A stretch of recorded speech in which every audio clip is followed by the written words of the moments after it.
Joining us right now, Elizabeth Vargas, NewsNation contributor and the host of the syndicated true crime series, iCrime. Elizabeth, good to see you. Good to see you, Adrienne. It's been a while. Well, this is not. I know. And this is a great way to meet again. This is not the first time, of course, that you've had to talk about something like this. Obviously, with your true crime series, but also as over your career as a journalist. This police under attack. This isn't something we've seen happen as much as in the most recent years. I mean, back in 2016, we saw a man at the top of a parking structure firing on officers, killing them, sadly. And there have been a number of different cases just over the past few years where police have been targeted. How much is the anti-police sentiment going down and a more pro-police message ramping up, especially in light of higher crime? Well, gosh, in this political season right now, Adrienne, you can see the Republicans are spending $65 million by last count, tens and tens of millions of dollars on ads about crime, because they know this is the stealth issue in this election, according to many experts. 56% of Americans say crime is up in their area. That is the highest number since Gallup began taking these polls in 50 years. So there's a huge concern. Now, it's a little bit of a disconnect. We know that in the first half of 2022, murders were down, but violent crime is up. And you're seeing in a lot of areas, especially like LA, San Francisco, New York, that property crimes, robberies are up. The fact is, people believe crime is up in their area, and that is a huge vulnerability in many cases for Democrats who have been campaigning on police reform. After the George Floyd murder, of course, there were some people who called to defund the police. Many Democrats, leading Democrats, President Obama said that was a mistake.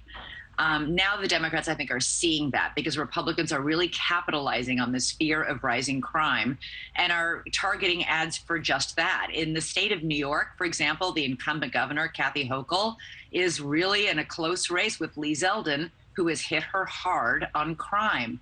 A lot of this also, Adrienne, is the sort of backlash now against a lot of these so-called progressive district attorneys that have been elected in many big city areas.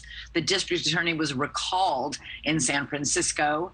We have a district attorney under fire both in New York and in LA. In Chicago, it's also a big issue. A lot of people are feeling like, wait a second, you're letting dangerous people back out on the streets.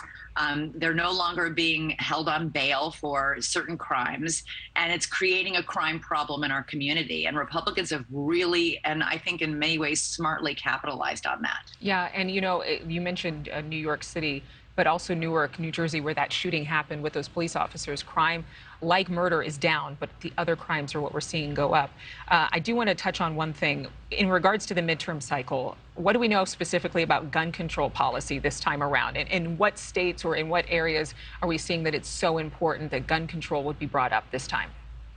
Listen, gun control, we know this for many years now. Popular opinion in the United States of America is that there should be some sort of gun control or restriction on, for example, the assault rifles. I mean, there is definitely and has been for a long time popular support of a ban on assault rifles. Having said that, the NRA is a powerful lobby, and the Republican Party doesn't seem at all inclined to do anything to restrict that. That has been a purely partisan issue that has been stopped dead in its tracks in the Congress, and nothing has been done on this.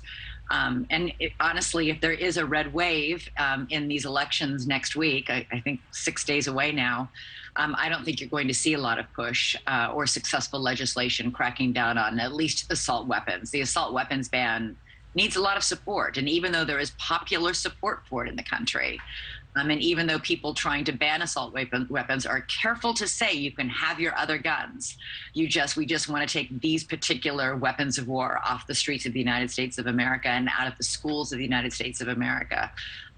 For whatever reason, there are many. It's been unable to pass in Congress. Elizabeth Vargas, good to see you. Thank you for joining us this morning on Morning in America. Yes, and we'll see you again soon next week. Okay. Thank you for watching. Go to newsnationnow.com to find NewsNation on your television provider. And don't forget to click the red subscribe button below to get more of NewsNation's fact-driven, unbiased coverage.